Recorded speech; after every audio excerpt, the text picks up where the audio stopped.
Hello, everyone, and welcome back to the Yvonne Priest Show for another season. I'm Yvonne Priest, your little ray of darkness, and today we have a friend of the podcast returning, our friend Nathan Hill, who today is going to be bringing us something a little different than what we usually do, as opposed to talking about our favorite ghost movies. Nathan's got a ghost story for us. Nathan, you want to tell us? My friend, I've been saving this story for you, and it's like it's probably well, it's an exclusive because I've never told the story ever publicly. No one knows about this, and it's pretty scary. It's frightening. I think when we were talking, and you said to me, what's the scariest story you've got, or what's the scariest ghost story you've got, and I was like, oh, hands down, this one. So it's great to come back and share it with you guys and the viewers because I think people are going to get a kick out of this story. It's pretty incredible. I feel like I should have brought popcorn. I've got noodles. I don't have popcorn. We'll pause so anyone who wants to go get their popcorn, go get it now. Get your Because popcorn. if you can get through this, I promise you're not going to be disappointed. So it's exclusive, and I'll probably never mention it again. I'm So excited. there's the skeptics are going to love it, but if you're a fan of ghost stories, you're going to dig it. Shall I begin? Let's begin. Gather round, children. He's about to tell you a tale. So we're going back in time now. We're going back about 14 or 15 years ago. So this was kind of like at the start of my filmmaking kind of era. And at the time, I was good friends with an actor called Andrew Carter, and he ended up acting in my Strange Game of Hide and Seek. That was my film school major, and we were very close at the time. We've had a falling out, which I won't go into. We don't see each other today. I haven't actually seen him properly for more than a decade, and he lives in America now. But I'm sure he'd probably get a kick out of me telling this story anyway, because it's pretty special. So, being the horror fans that we were and the experimental filmmakers that we were at the time, and also loving Lynch, he was huge on Lynch. So, and he actually helped me a little bit with experimenting with abstract film because now when you see my stuff it's very structured. I was always very structured with the screenplays, but he was very abstract. So he had a short film. He went to the same film school as me, and his graduate film called In the Hall of the Mountain King was very abstract, and it was quite striking, and I really liked it, and ended up casting a couple of the actors out of his film, including him, in my major. So it was kind of back to back. But we liked to shoot. We liked horror. We had already done a couple of horror films in different mansions that were quite creepy, but we hadn't had anything like any real solid evidence. But we got this idea: where could we go that was abandoned, that would be like the next shooting location that was scary? And we kind of decided we'd go out to Ararat and visit the Ararat Asylum. Now, when we did this, I didn't know anyone that had gone. We thought we were kind of like the first, or at least from our generation. Mm-hmm. And after this happened, I started seeing it pop up a lot. Like there was a Channel 31 show that used to do ghost stories, and they went out there and like extensively spent a lot of time there. And I wondered if that had an inkling or had been tipped off that we'd already been there. Because when we went in and we met the caretaker, no one had shot there. So we were like, okay, this is interesting. So we were kind of the virgins in this place. But this asylum has such, and you're not allowed to say asylum now. I get that. That's political incorrectness. But back then, that's what it was called. So mental institution. So we just kind of like got in the car one week. Was it a weekday? I think it might have been a weekday. I'm pretty sure we were both studying. I don't think we weren't working full time. I think it might have been a weekday, and we headed off and we got in the car. I had probably made a phone call. Mobiles were in. I mean, it was 15 years ago. We had mobiles, but it was more like just text. Photos hadn't come in yet. Like you didn't have the iPhone. So we had mobiles, but they were very basic. They were kind of like just a step up from a pager. You could just text. So it was very basic.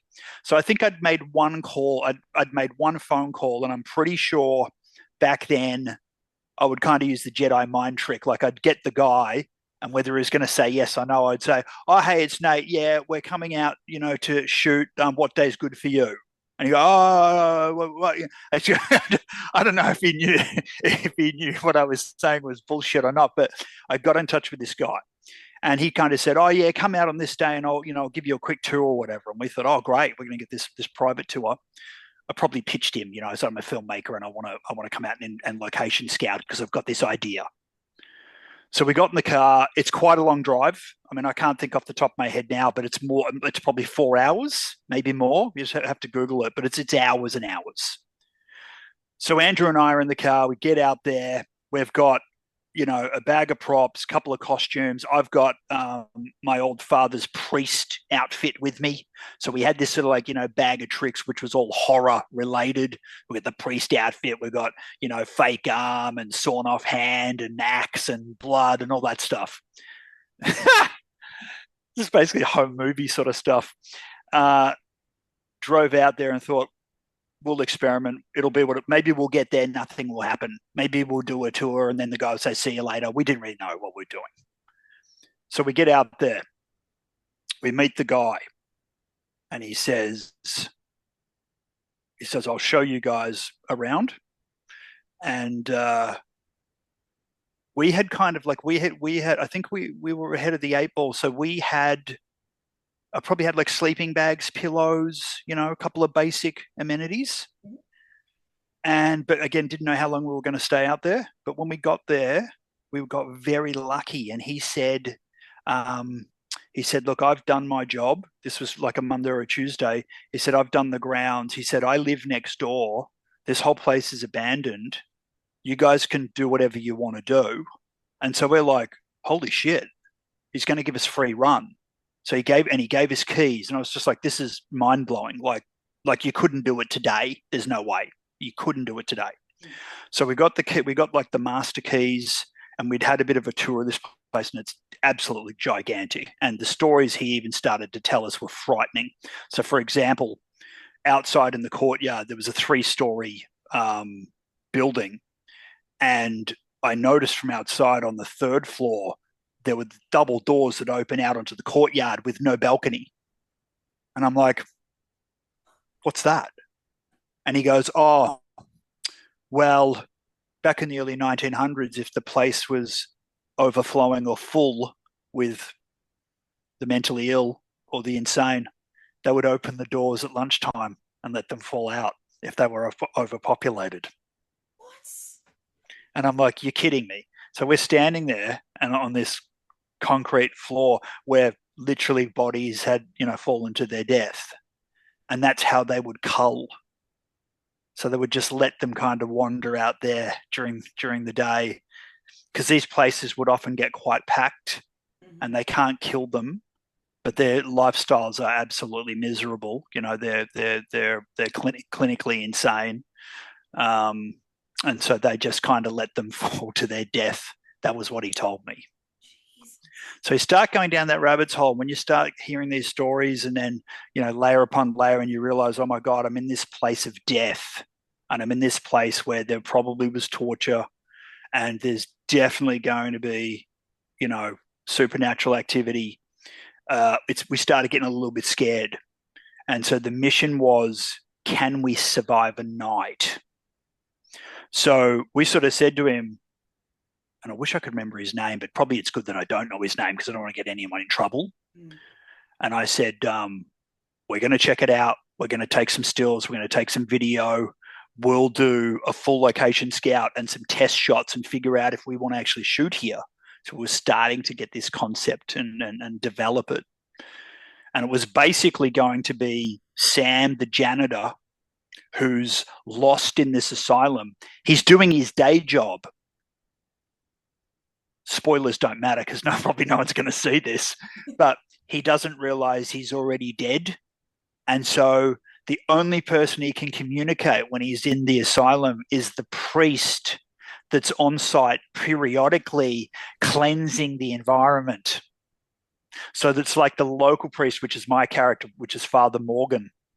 So my character's praying and going and kind of almost performing semi-exorcism, but cleansing of the spirits. And then every now and then he would come in contact with Sam, and Sam thinks it's his day job, but the priest knows he's a ghost and he's already died. And he says, "What are you doing here?" You know, which is a cool concept.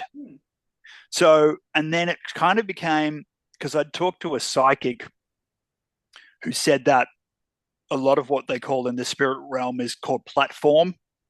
So there are layers and levels to life and death. So, and you can look this up. So we decided we'd call the movie Platform, and the tagline was "Level Up." And so but because we're obsessed with video games as well, so it almost became this sort of level up where Sam had to go from like basement, cellar, ground floor, all the way up to try and kind of escape this maze. And he would come across different ghosts. And I changed characters like 10 times. I was just like having so much fun. I was basically a pig in shit. I was playing all these different characters, and some of them were pretty crazy. And so, and at the end of it all, we ended up with like a 30-minute kind of experimental film that we then fine-tuned and got down to like 15 minutes. And then we got a trailer, which I'm going to give to you to show on, put on your show, that's really never really been seen. But it's crazy because it's only two guys with a camera and tripod, basic lights, a mic. So we're shooting it together. So every time he's on camera, I'm shooting him every time, and then reverse. So we'd actually have, or we'd set up on a wide and do a two shot. So it's kind of nuts because you would never do that. It's literally a two-man cast and crew. It's insane. So it's shot like how you would do a home video.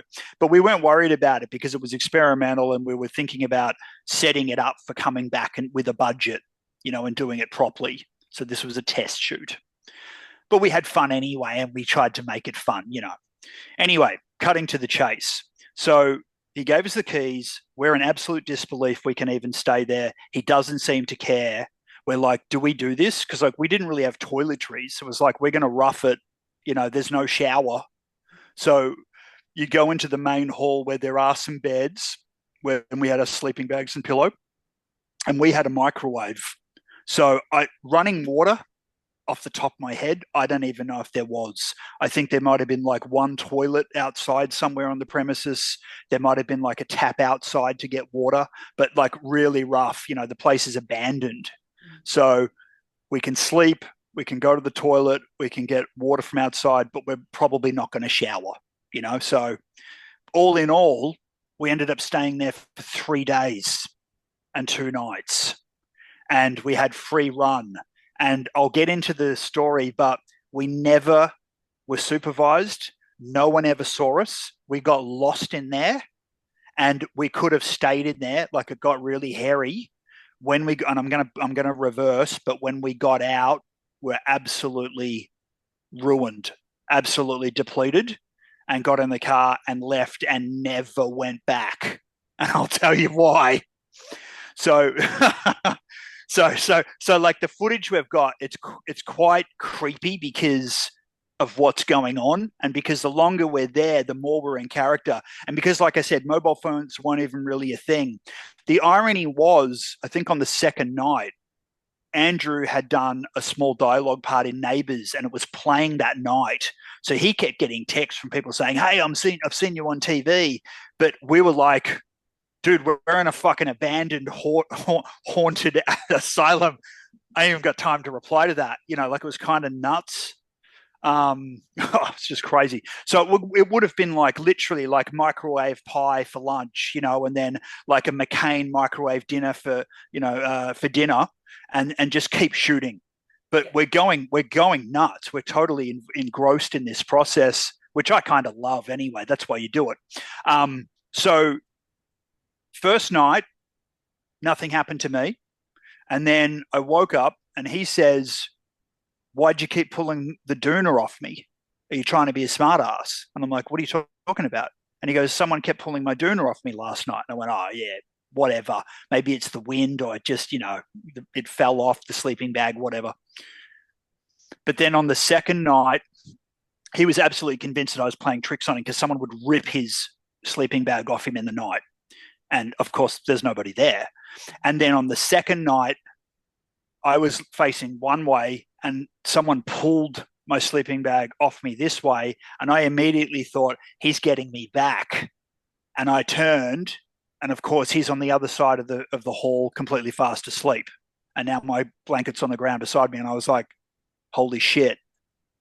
So that's kind of like the first thing. People will argue and say, oh, you're half asleep, or, it just fell off the bed. But I can tell, it was like a hand that grabbed and pulled the open sleeping bag off me. So we both kind of had that as a warning sign. The second thing, have you seen in a lot of the ghost hunting videos where there's orbs? Like if they take a photo, you see these orbs. Yeah. So he took a still shot of me dressed up as the priest holding a crucifix in the main hall.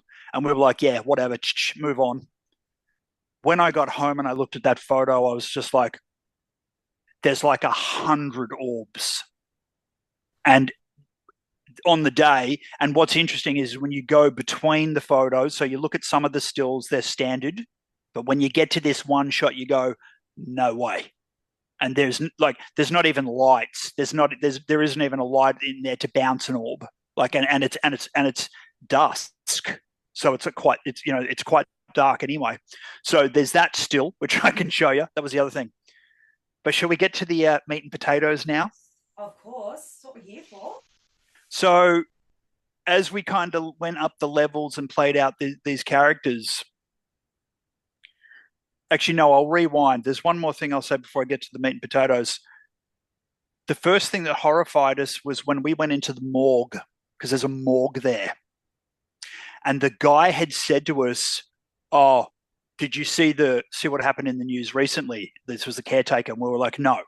And he said that there was a couple of kids that had like kind of broke in and like went into the morgue and were playing, like on a weekend or whatever, and were exploring.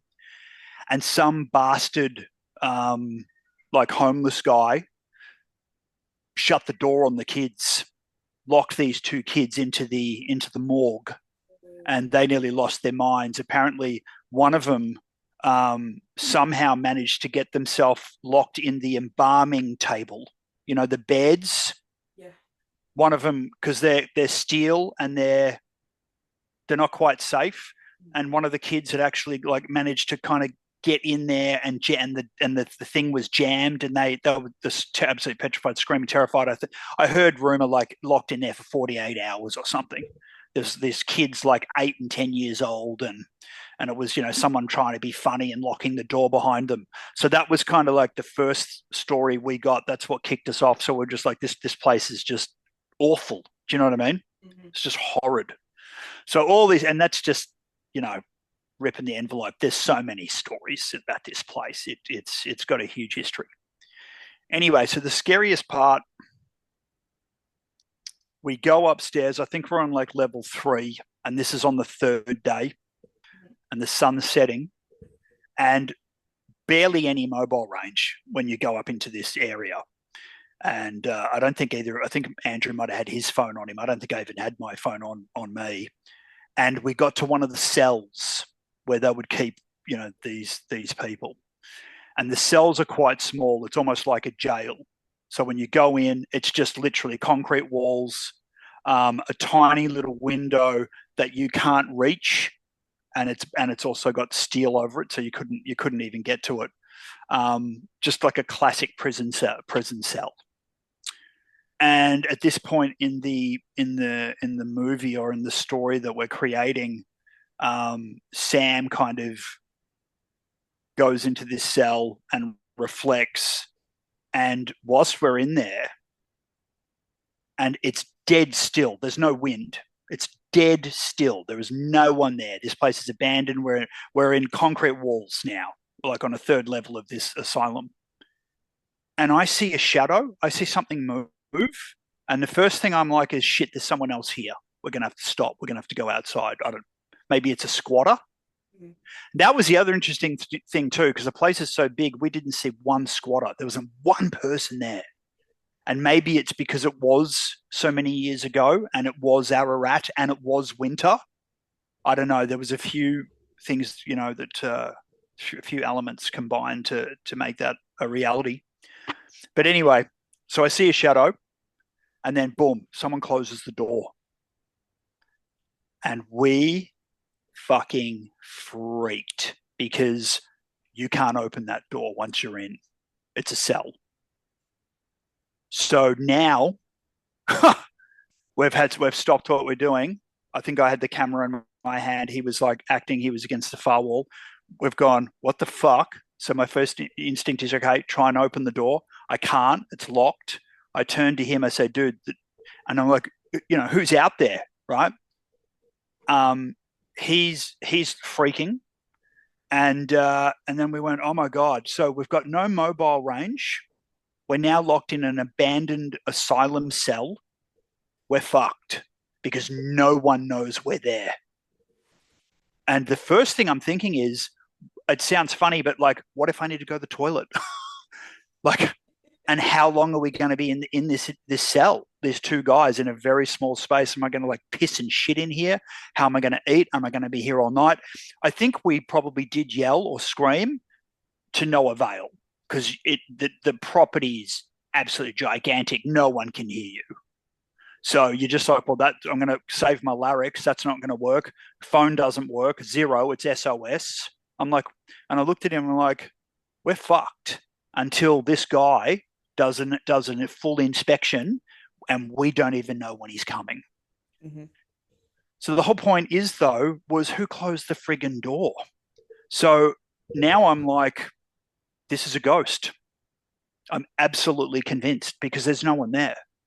And the door's locked. I can't get out. Fuck. We were freaking, man. It was scary. And now it's nighttime and we haven't had dinner and everything's starting to, it's getting mental. Mm-hmm. And it was so bad and it was so frightening because you had to be in that environment. You got to understand, like, it's just very scary place. And he starts crying. And that actually got me even more scared because I was like, fuck, this is bad. So this is beautiful. He goes like this. He pulls out, he's got a crucifix. He's got a crucifix on his necklace. I didn't know he had it. And he starts praying and I'm watching him and I'm just kind of frozen shell. I'm like, what the fuck am I going to do? And I don't even know who closed the door, like my brain's scrambling. And he kind of kisses the crucifix. And then we see the shadow again and we hear, and we turn around, the fucking door opens.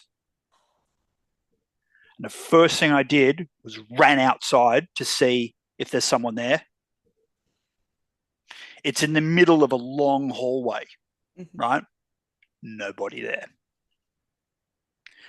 So absolutely convinced that we were intentionally locked into this cell by a spirit that was kind of messing with us, mm-hmm. that wanted to put the fear of God into us, which actually happened. Mm-hmm. And I'm just thank God that we got out because I don't know what was going to happen next. So from that second, everything changed. We kind of stopped the filming. There was a whole section of this place we were so afraid of because we kept exploring it step by step. And there was one section and it was dark, but it just had a presence to it. And I'm not going down that hall. And we start with like, this is two grown men. Like this is starting to get ridiculous. There were sections where, and we both experienced this, where if you kind of stepped into it by yourself, you'd be terrified. Okay, I remember there was a wine cellar. There's no way you'd get me in there. As soon as I walked to the door and saw the staircase going down, I was like, no, not happening. I'm not going down there, man. And he's like, you're shitting me. Like, and I'm like, no, I'm not going down there. There was really, really bad energies in, certain places. I'm trying to think now whether we saw the caretaker when we left. We probably had to because we had to give him the keys, but I don't remember shaking his hand.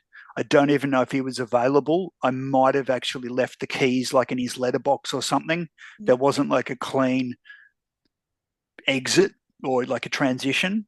I think we just kind of took the footage and ran. Yeah.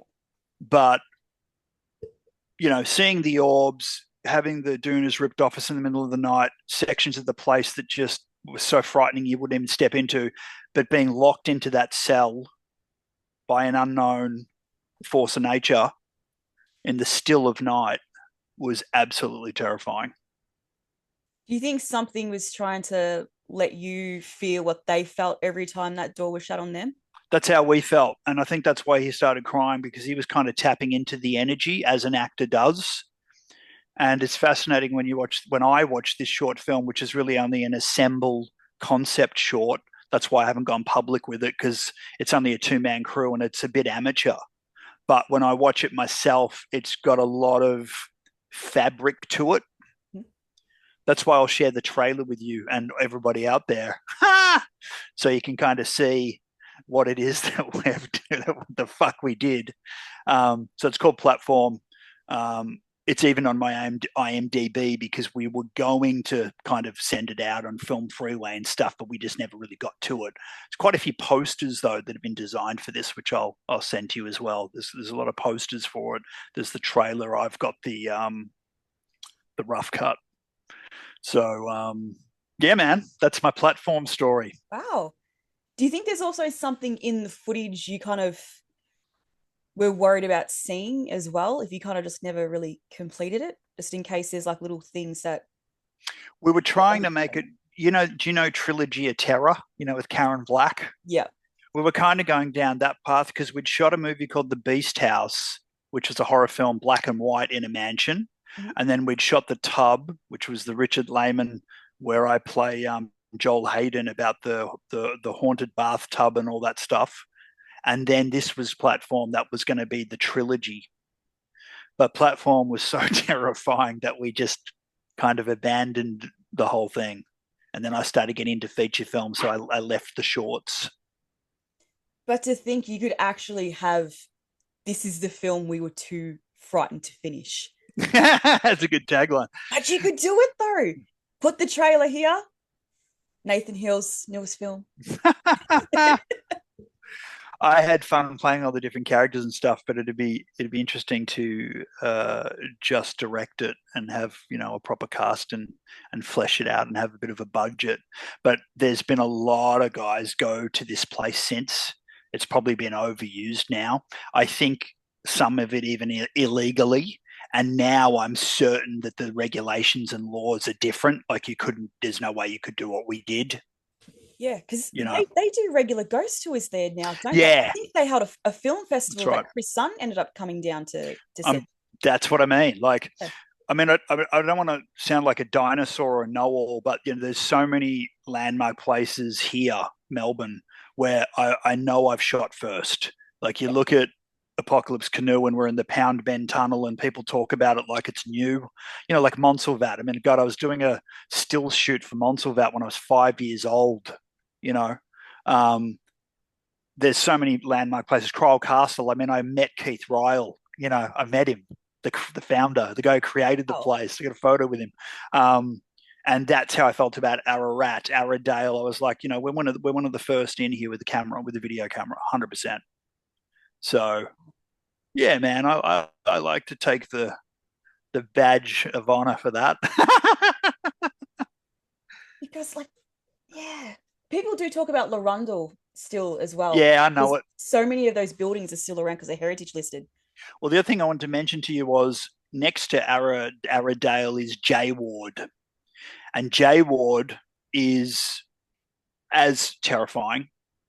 When you walk in, you're kind of confused because J Ward, the old Melbourne jail, and the Beechworth Asylum are exact in architecture. They're the same. Oh. So when you walk in, you go, oh, and you're almost expecting to see Ned Kelly, but you're in Ararat.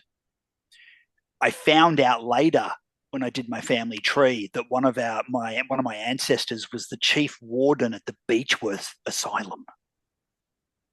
Oh, incredible! And the stories I've got about what his shifts were like when he went to work are mind blowing. Another episode. Oh, 100% another episode. But when I went into J Ward, that freaked me out because the first thing you see is a poster on the wall that says if J Ward was a movie, you would never go to see it because it's terrifying. So, I'll give you an example.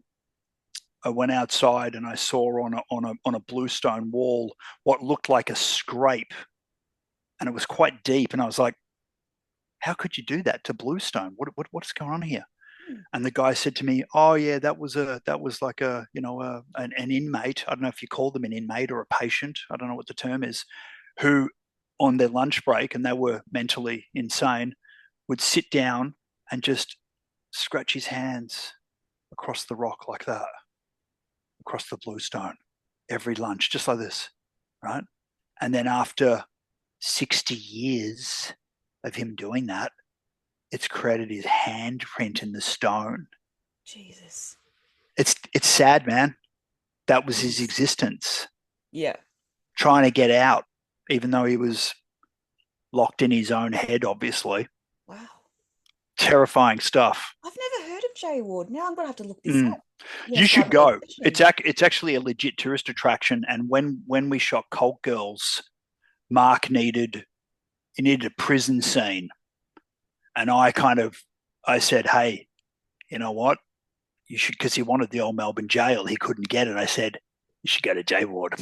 It's the same in architecture. Ah. And he's like, clever bastard. So he took Albert Goikman out to Ararat and shot that Cult Girl scene in Jay Ward. Oh, Yeah. So that was clever. they actually do a ghost tour at Bundoora Farm, which would be something interesting to go to. Yeah. Well, the old Pied, what do they call him? The Pied Piper, the Melbourne Ghost Tours. Oh yeah, Remember that guy? So yeah. I used to know him, and he ran the haunted bookshop.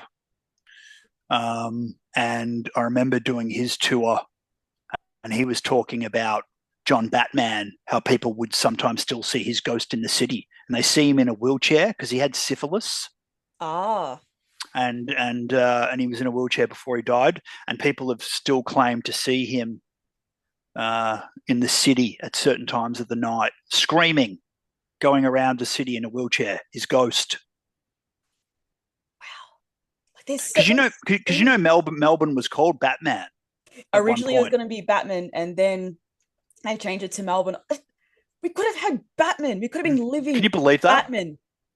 Imagine that. It's like Gotham. And when you come over the Eastern Freeway and you look at, or I can't remember which freeway it is, there's a certain point where when you look at the building, it might be Rialto from the side. It looks like the Batman helmet. Oh, does it? There's a The cow? viewpoint in the city where you can actually see, yeah, and it's kind of like it's a little viewpoint. You can see the Batman kind of head from a particular viewpoint of some of the buildings, some of the city buildings. I love the fact that So it's interesting. Northgate there's Batman Park, right next to it's Elm Street. That's my favorite little bit. Yeah, Oh, I love it. it's But cool. yeah, there's so many places like that around Melbourne. Like they do like walking ghost tours through like Chinatown and stuff like that. And was it the old like Yeah. oh the like pumping Yep. station No, I've and done stuff that. like that they do here. When the guy does the ghost tour, I'm trying to remember his name. I think it's Drew. I think it's Drew Stinton. That's his name. And I don't even know if he's still alive. But actually, I'll tell you another little story while we're on the topic. Go for it. When I first met him and I went into the haunted bookshop, I was the only one in the shop. It was a bit creepy. And it sort of threw me because they had crucifixes on the table next to upside down crucifixes. And straight away, I was like, this guy's satanic because that's what they do, right? And then I looked around the shop and I see this poster. It's a movie poster, and I can't remember the title, but it's directed by Jamie Blanks. And I had just done a movie with Jamie Blanks, and I was like, this is interesting. So I said to Drew, I said, what's that? And he said, that's Jamie's concept satanic horror that he didn't make. I Oh, said, that is fascinating. So I went around this shop and I checked, and I was like, oh, he's kind of getting me in this, so I'm kind of getting into it. And at the time I was writing Black Mass, yeah. so it was kind of, And then we got talking, and then he kind of says to me, "What are you doing this weekend?" And I'm like, "Oh, why?" And he's like, "Would you like to come to an occult ceremony?" And I'm like, "What?" As you do. And then he starts giving me the directions to call and join up with the Church of Satan. And I'm just like, "What? Just like that?" Like it was crazy, man. And then he was the guy who did the ghost tours. So when I saw him doing that, I was like, this guy's crafty because he had that haunted bookshop. He knew he was very connected. He was doing the ghost tours, and I think he was doing really well. But his stories were fascinating. He knew things about the ghosts in Melbourne CBD I'd never heard. And I'm born here. I thought I knew it all. This guy freaked me out. Have you ever asked Jamie about that poster? Yeah, I'm sure I did. And he had a script. It was kind of like my Black Mass. It was like it was really strange. It was like a parallel universe. Like it was a similar situation where he had the script, he had the stars, money was supposed to come through and it didn't. And I was like, fuck, man, this is. And then I realized this just happens to a lot of filmmakers. Like then I actually found out with Greg McLean, he had two films that were green lit that didn't get made before Wolf Creek. Similar, Oh, yeah, in a similar situation. Yeah.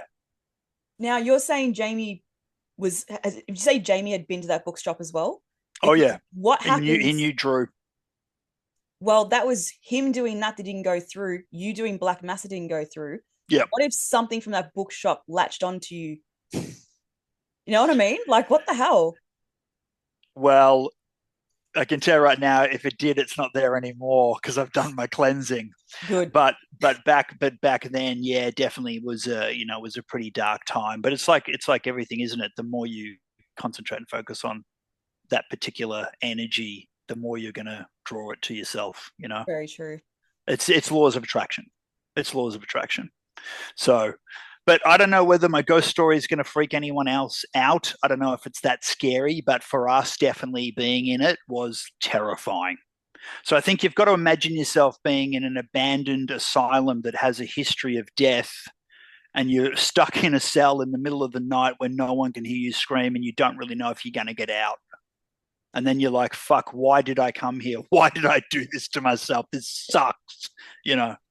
So, how come you hadn't told this story before? Just scared of the disbelievers because someone will come up with a theory. They'll just say, oh, it was the wind, you know? Yeah. Oh, you guys were shooting a horror film. Oh, you're deluded. Oh, it was late at night. Oh, you imagined it. People, just disbelievers. But I know, and he knows. Yeah, yeah. And that's the experience. And it's enough for me to tell you because there are skeptics, obviously, and I'm not really a ghost hunter anymore. I'm not really, you know, seeking that out. You know, my feet are on the ground, my sights are on other things, but that was a legit experience that was supernatural, that was out of our control. Mm-hmm.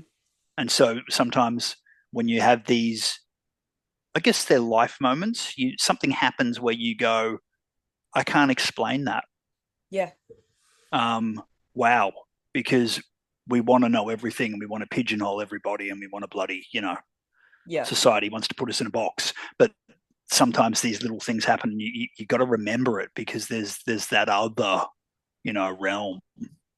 Yeah. There's Well, something bigger than us, when I told my ghost story on the Dave Rita episode, I know for a fact if the person who was latched onto my arm that night during that ghost tour, if she was to hear this, she'd probably go, that didn't happen because she was off focus on other things. But I can tell you, I've never felt anything like that before. And it wasn't Well, until about 15 years afterwards, I was actually thinking, wait, hang on, what was that in the end? So it wasn't something I obsessed yeah, over. that's I what was just like, this is strange. Like I've never felt yeah. such low in loneliness before. It was, yeah, never Mhm. felt it. Well, that's what Andrew and I said to each other. Because I said to him, like, thank God you saw that. And he was like, thank God you saw that because no one's going to believe us. And I said, but you're now my witness. And he was like, yeah, no shit. And at the time, because we were pretty tight and we'd been doing a lot of horror films together, it was very poignant. It Mm-hmm. was kind of like almost like if it had to happen to anyone at any time, I'm glad it was he and I at that time Yeah. because we were into it and we believed each other. So that was interesting. I don't think I think if it had have been by myself, it wouldn't even be story worthy. No one Yeah. would believe it. They just go, what's this guy talking about? Mm-hmm. But the fact that he can vouch for it, the fact the guy's in tears and it's two grown men is, and we're filmmakers, so we're not idiots. We're pretty intelligent. You got to be pretty intelligent to make a film in general. You've got to have lived life, and then you've got to remake it. Essentially, you're playing God. So, yeah, I just, mate, never forget it. Yeah, well, it's still with me today. Thank you for sharing this with us, because I've been hanging out for this story for freaking Pleasure. months now. So I was like, I got to know what happens. I hope it lived up to expectations, man. Yeah, I think it will. I think it will when you see the footage, which we'll be adding at the very end of this, so everyone's going to be able to see exactly the trailer. Yes. So, cool, Nathan, man. you happy to come back and do another ghost story with us sometime? Yes, I will go and I will delve into the archives. I'm sure there's a few hidden gems in there. Absolutely perfect. I look forward to it. This next time I will bring popcorn. And if I don't, you can yell at me. Cool, man. I might bring some too. Well, thank you everyone for watching. Hopefully you enjoyed Nathan's ghost story. If you've got one of your own, drop it out in the comments. So everyone, like and subscribe, comment, do all those good things, and we'll see you on the next one. Thanks, guys. What are you still doing here? Where is everyone? Teammates.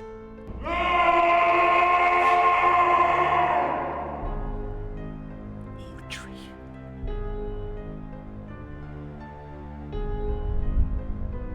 Do you wanna play?